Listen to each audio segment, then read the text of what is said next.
Hello, ജംഷിയാണ്. നമ്മളെ നാട്ടിൽ സ്ഥിരമായിട്ട് കാണുന്ന ഒരു സംഭവമാണിത്.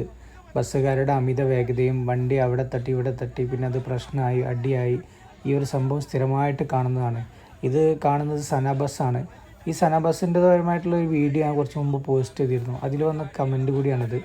അപ്പോൾ ഇത്തരം ബസ്സുകാർ അവർക്ക് അവരുടേതായ ന്യായങ്ങൾ ഒരുപാടുണ്ടാവും. കാരണം അതിലുള്ള ഒരു യാത്രക്കാരൻ തന്നെ പറയുന്നുണ്ട് നമുക്ക് പെട്ടെന്ന് പോകേണ്ടതായതുകൊണ്ട് അതുകൊണ്ട് അറിയാതെ തട്ടിപ്പോയതായിക്കാരെന്നൊക്കെ പറഞ്ഞ് ന്യായീകരിക്കുന്നുണ്ട്.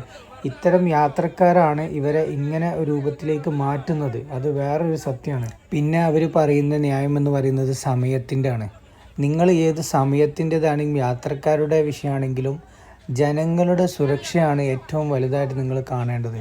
ഒരു ഡ്രൈവ് ചെയ്യുമ്പോൾ നിങ്ങൾക്കൊരു ട്രാക്ക് തന്നിട്ടുണ്ട്. ആ ട്രാക്കിൻ്റെ ഓപ്പോസിറ്റ് വാഹനങ്ങൾ ഇല്ലാതിരിക്കുമ്പോഴാണ് നിങ്ങൾ ഓപ്പോസിറ്റിലേക്ക് ഓവർ ക്രോസ് ചെയ്യേണ്ടത്. പക്ഷേ നിങ്ങൾ എന്താണ് ചെയ്യുന്നത്? നിങ്ങൾ രണ്ട് റോഡും നിങ്ങൾക്ക് ആധാരം എഴുതി തന്നതുപോലെയാണ് നിങ്ങൾ വണ്ടി ഓടിക്കുന്നത്. അപ്പോൾ ഇത്തരം പ്രവണതകൾ നിങ്ങളായിട്ട് ഉണ്ടാക്കി വെക്കുന്ന കാര്യങ്ങളാണ്. ഈ ബസ്സുകാരോട് പറയാനുള്ളത്, നിങ്ങൾ ശ്രദ്ധിച്ചും കണ്ട് ഓടിച്ചു കഴിഞ്ഞാൽ നിങ്ങളെ കുടുംബത്തിനാണ് നല്ലത്.